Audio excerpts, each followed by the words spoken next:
प्यारे दोस्तों, अस्सलाम वालेकुम वरहमतुल्लाहि वबरकातुहू। मैं अली आदिल खान और आप देख रहे हैं राह सुकून चैनल।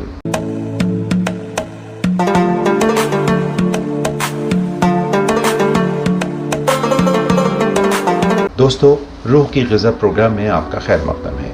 आज का मौजू हमारा ईद उल फितर की नमाज और ईद के फ़ज़ाइल पर है। तो सबसे पहले हम आपको बता दें कि ईद मोमिनीन के लिए खुशी का दिन है। ईद का मतलब ही खुशी होता है। अरबी में ईद कहते हैं, जिसका मतलब खुशी है। महीने भर की मशक्क़त और मेहनत के बाद और अल्लाह रब्बुल इज़्ज़त के हुक्मों को पूरा करने के बाद अल्लाह की तरफ से मोमिनीन के लिए ये एक एज़ाज़ के तौर पर खुशी का दिन मरहमत किया गया है।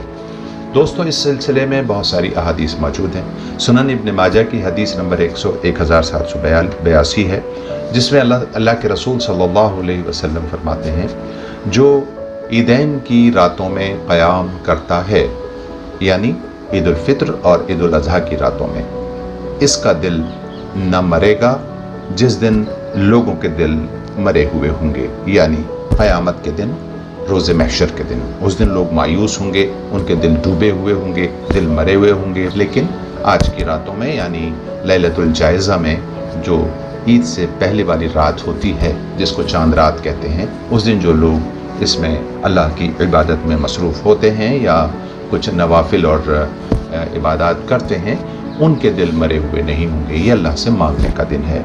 ये लैलतुल जायज़ा है। और लैलतुल जायज़ा में का मतलब ये होता है कि एक तो यह है कि अपना मुहासबा हो कि हमने जो महीना गुजारा इसमें हमने कितने रब के हुक्मों को पूरा किया, और फिर आइंदा ज़िंदगी रब के हुक्मों के मुताबिक गुजारने का अज़्म और इरादा हो। ईद उल फितर में रसूलुल्लाह सल्लल्लाहु अलैहि वसल्लम कुछ खाकर, कुछ मीठी चीज़ खाकर नमाज के लिए जाया करते थे, जैसे खजूर या छुआरा वग़ैरह। ये अल्लाह के रसूल सल्लल्लाहु अलैहि वसल्लम की सुन्नत है। इस पर हम अमल करेंगे तो अल्लाह की ज़ात से उम्मीद है कि इंशाअल्लाह इसमें अजर है और हिकमत है और नफ़ा है। दोस्तों, एक बात बहुत अहम यह है कि इस बार की जो ईद है, बहुत से लोगों ने अपने प्यारों को, अपने लाडलों को, अपनों को खोया है। और ऐसे में वो इस ईद को कैसे मनाएं? आमतौर पे एक रिवाज है कि जब किसी के घर कोई इंतकाल हो जाता है, और उस इंतकाल को भले ही चाहे 3 महीने या 5 महीने हो गए हों, लेकिन ईद के दिन ख़ास तौर से उसको सोग के तौर पर मनाते हैं। कुछ अमल ऐसे होते हैं जिनको हम दीन समझ कर करते हैं, जो नहीं करना चाहिए। जैसे ईद के दिन जो है वो दीन समझ कर ये किया जाए कि मैं सादगी से रहूँगा, कपड़े नहीं पहनूँगा और खाना नहीं बनाऊँगा, घर के अंदर जो आएंगे उनसे बात नहीं करूँगा वगैरह। ये मायूस कुन बात है, और इस सिलसिले में अल्लाह के रसूल सल्लल्लाहु अलैहि वसल्लम इस बात की इजाज़त नहीं देते, शरीयत इजाज़त नहीं देती। 3 दिन के सोग के बाद आदमी के रहन सहन, खान पीन और उसके चाल चलन से ये महसूस होना चाहिए कि अब इसके दिल में सोग नहीं है।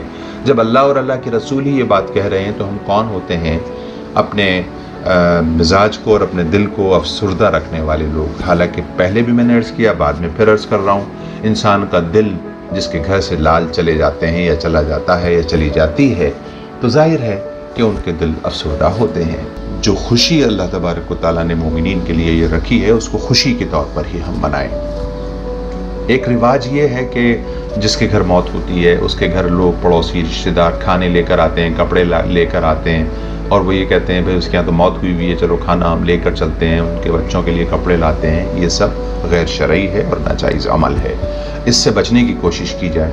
अगर किसी ऐसे अजीज़ के यहाँ कोई मौत हुई है जिसके यहाँ खाने पीने का कोई इंतज़ाम नहीं है या उनके बच्चों के कपड़ों का इंतज़ाम नहीं है, तो ये तो मौत हुई हो या ना हुई हो, उनकी खबरगिरी रखना ये हमारा फ़र्ज़ बनता है।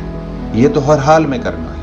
किसी के यहाँ मौत हुई हो या ना हुई हो, अगर किसी के यहाँ खाने का इंतज़ाम नहीं है तो पहुँचाना है, कपड़े का इंतज़ाम नहीं है तो ख्याल रखना है, अगर अल्लाह ने हमें वसअत दी है तो दोस्तों इसका ख्याल रखना है कि ईद उल फितर जो है, जो अदा करने की बात है, वो इसीलिए है कि हम अपने आसपास और सराउंडिंग में कुछ ऐसे लोगों का ख्याल कर लें जिनके यहाँ 2-4 बच्चे हैं या उनकी फैमिली है, तो उनकी ज़रूरत भर का सामान उनके यहाँ हम मुहैया करा दें। अगर हम ये कर सकते हैं तो बहुत आला बात है।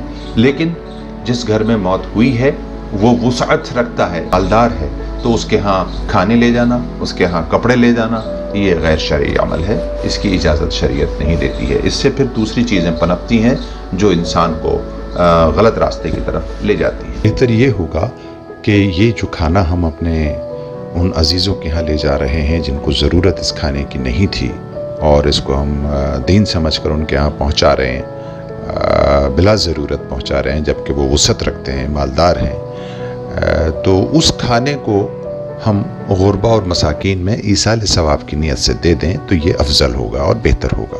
ظاہر اللہ کے رسول صلی اللہ علیہ وسلم بدترین حالات کے بعد بھی صحابہ کو عید کی مبارکباد پیش کرتے تھے، اور صحابہ ایک دوسرے کو عید کی مبارکباد پیش کیا کرتے تھے۔ یعنی وہ جنگوں کا دور تھا، وہ غزووں کا دور تھا، گھر سے کوئی نہ کوئی اللہ کے راستے میں شہید ہو رہا ہوتا تھا، لیکن اس کے باوجود صحابہ کے اندر خوشی عید کی جو ہے وہ دکھائی دیتی تھی، اور وہ آپس میں ایک دوسرے کو خوشی کا اظہار کرتے تھے۔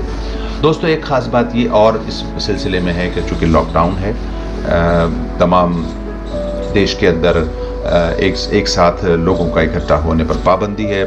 وہ کہ کچھ جگہوں پر پابندیاں دکھ نہیں رہی ہیں، لیکن ان سے ہمیں کوئی سروکار نہیں ہے، لیکن ہماری شریعت اس بارے میں کیا اجازت دیتی ہے اور علماء کیا فیصلہ کرتے ہیں وہ اصل چیز ہے۔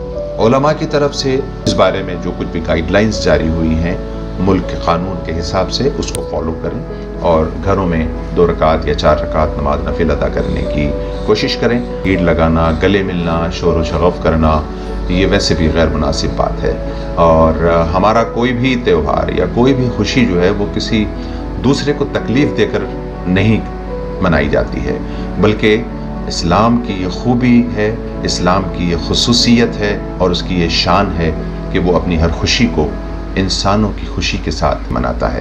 ہماری خوشی سے اگر کسی کو تکلیف ہو تو ہم اس کو خوشی نہیں کہتے۔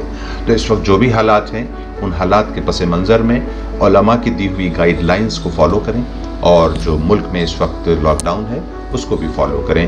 اللہ تبارک و تعالی ہم سب کو موت تک اخلاص کے ساتھ عمل کی توفیق عطا فرمائے، اور اللہ تبارک و تعالی آئندہ ہماری زندگیوں میں خیر، خوبی، خوشیاں اور رمضان کی برکات سے ہمیں مالا مال فرمائے۔ اس بیچ میں جن کے گھر سے جو پیارے اپنے عزیز اقربا چلے گئے، ان سب کی مغفرت فرمائے اللہ تبارک و تعالی، اور گھر والوں کو صبر جمیل عطا فرمائے۔ آپ تمام حضرات کو عید الفطر کی بہت بہت مبارکباد۔ وآخر دعوانا الحمدللہ رب العالمین، وما توفیقی الا باللہ۔ جزاک اللہ خیر فی الدارین۔